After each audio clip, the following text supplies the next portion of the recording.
Donc, il s'agit du problème de géométrie. On a les points ABC qui ont pour affixe respective z égale 2 plus 3,5i, etc., etc. Donc, on commence par faire une figure. Donc là, très succinctement. Donc, on est dans le repère, dans le plan complexe. Donc, on construit le point A. Alors, pour construire le point A, puisqu'on connaît son affixe, z égale 2 plus 3,5i, le point A se trouve.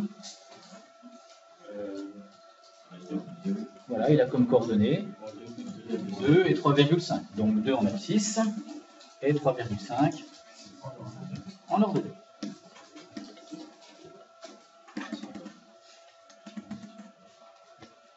Je vais un petit peu rater les coordonnées. Voilà, 2 points. B5 plus 0,5i comme affixe. Donc on a compris, 3 plus 4, 5, et puis donc 0,5i, donc 0,5 en ordonnée. Le point C, 4, 5,5. Voilà, je vais être obligé de monter dans l'énoncé. 1, 2, 3, 4, 5,5.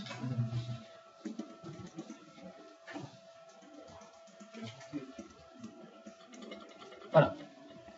Donc ma figure n'est pas très jolie. À la rigueur, c'est pas plus mal. Comme ça me permet de ne pas forcément répondre en disant d'après la figure, c'est comme ça, bien entendu. Et donc, la première chose, il faut déterminer les coordonnées du milieu I de AB. C'est génial. Voilà. I, il a tout trouvé par ici. Et comment, très rapidement, calculer les coordonnées du point I et de AB. Oui. Non, c'est pas celle-là. Z plus ZB. Voilà. En fait, le milieu, c'est l'autre, c'est la demi-somme. Donc on calcule l'affixe du point I. Et comme c'est le milieu, c'est la demi-somme, donc c'est la moyenne des affixes des extrémités. Donc c'est un calcul qui est très simple à faire, en tout cas dans sa formulation. Donc ZA 2 plus 3,5i plus ZB 5 plus 0,5i, le tout divisé par 2. Donc ça nous fait 7 plus 4i divisé par 2. Et donc, comment connaître complètement les coordonnées du point I? Dans le plan, quelles sont les coordonnées de I donc? 7,5, ici écrit 3,5 et plus 2 et 2. On divise, donc on prend la forme algébrique 7,5 plus 4i sur 2, c'est-à-dire plus 2i. Donc 3,5, 2. Alors on peut vérifier que, vous voyez, même avec mon truc un petit peu à l'arrache, j'ai réussi à faire un schéma pas trop mal. Ensuite, calculer l'affixe des vecteurs AB, AC et BC. Alors on va en faire un. Donc l'affixe du vecteur AB, on l'écrit bien sûr sous la forme Z en indice vecteur AB. Et là, l'affixe du vecteur AB se calcule. Voilà, ça c'est pour le vecteur, c'est ZB moins ZA. Donc là, on reprend les valeurs. ZB 5 plus 0,5i moins ZA. Alors, il faut faire attention à une chose, c'est quoi? Voilà, c'est-à-dire que il faut changer les signes. Alors, on peut dans un premier temps mettre des parenthèses autour de ZA. Donc, c'est-à-dire 2 plus 3,5i. Ce qui nous fait au final 3 moins 3i.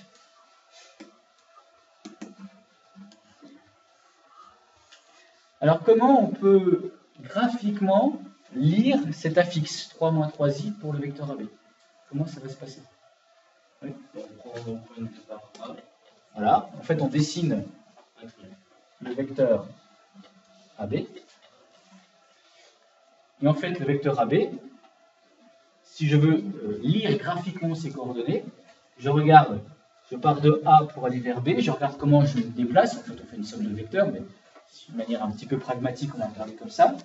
Verticalement, qu'est-ce qui se passe verticalement? On descend de 3, puisqu'on passe de 3,5 à 0,5. Donc on a moins 3V, hein, si on devait dessiner ce vecteur-là.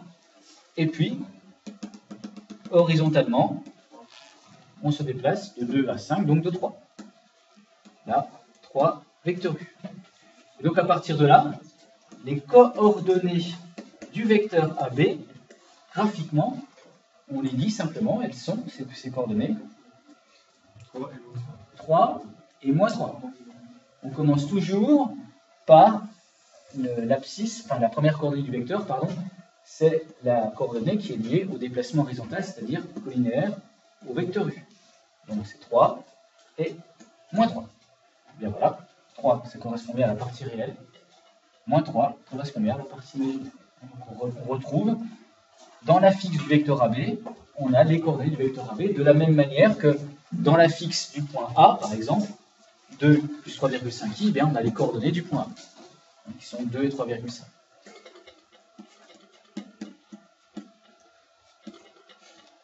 Ça va jusque-là? Ouais. Bon. Je ne calcule pas les affixes des autres vecteurs. Je vais simplement, on va simplement répondre à la question, déduire la distance, alors pas AB à CBC, on va dire qu'on va calculer la distance AB. Donc comment calculer la distance AB?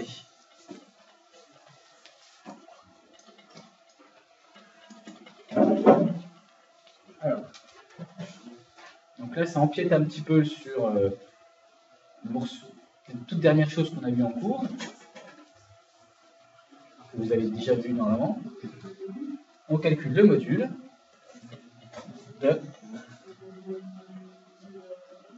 Voilà, on calcule le module de l'affixe du vecteur AB. Et donc, de la même manière que vous aviez l'affixe du point M qui représentait l'affixe du vecteur OM, le module de Zn, c'est la distance OM.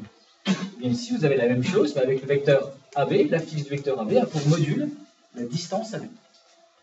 Et donc, pour calculer la distance AB, je prends le vecteur, l'affixe du vecteur AB, donc c'est 3 moins 3i, module de 3 moins 3i, et comment se calcule ce module-là? La racine carrée de la partie réelle au carré, donc 3 au carré, plus le carré de la partie imaginaire, plus moins 3 au carré. C'est bon, ça va ça? Vous dites, vous m'arrêtez si ce que je suis en train d'écrire, je dis que ça y est, je décroche. Donc ça nous fait, bien sûr, 9 plus 9, 18, racine de 18, et puis si on est un petit peu tatillon, racine de 18, ça peut s'écrire encore autrement. 3 racines de 2. 3 racines de 2. Puisque 18, c'est 2 fois 9, je le rappelle ici. Et on a la propriété que la racine d'un produit, c'est le produit des racines. Le blanc et des non positifs.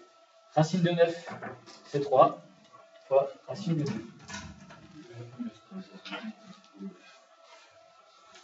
Voilà. Et donc, grâce à l'affixe du vecteur AB, eh bien, on a pu calculer la distance AB, qui mesure donc 3 racines de 2. Alors, simplement, des éléments de réponse, hein, puisque la correction, je vous la fournirai sur le site. Que peut-on dire du triangle ABC? Il y a une première étape de conjecture qui consiste à dire que si je construis le triangle ABC, à fois ce triangle semble être un triangle rectangle. Et comment prouver que ce triangle est rectangle? Oui, Franck? Très bien. Avec Pythagore, et plus particulièrement la réciproque du théorème de Pythagore. En fait, dans la question, vous calculez la longueur AB, c'est fait, 3 racines de 2. Vous faites de même avec la longueur AC, vous faites de même avec la longueur BC. Puis ensuite, pour vérifier que le triangle est rectangle, qu'est-ce qu'on fait? On calcule les Carré, très bien, de chacune des distances, des longueurs des côtés. On prend le carré qui est le plus élevé, c'est-à-dire c'est le carré de la longueur la plus grande. On ne sait pas que c'est l'hypoténuse, hein, parce que si vous prononcez le mot hypoténuse, c'est-à-dire que vous dites que le triangle est rectangle. Donc on ne dit pas ça. On prend le plus grand des côtés, voilà, on l'élève au carré, et puis ensuite qu'est-ce qu'on fait? On ajoute les carrés des deux autres, et si par chance la somme des carrés des deux autres est égale au carré du plus grand, d'après la réciproque du théorème de Pythagore, votre triangle est bien rectangle. Alors ici ce sera en 1. Donc, là-dessus, je vous laisse bien entendu faire.